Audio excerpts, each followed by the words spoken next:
She wants to get married. ఆమె పెళ్లి చేసుకోవాలనుకుంటుంది. She wants to marry her brother in law. ఆమె తన బావను పెళ్లి చేసుకోవాలనుకుంటుంది. I want to get a good name. నేను మంచి పేరు తెచ్చుకోవాలనుకుంటున్నాను.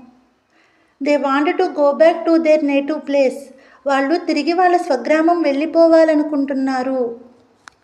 I want to stand on my own feet from today ఆన్వార్డ్స్.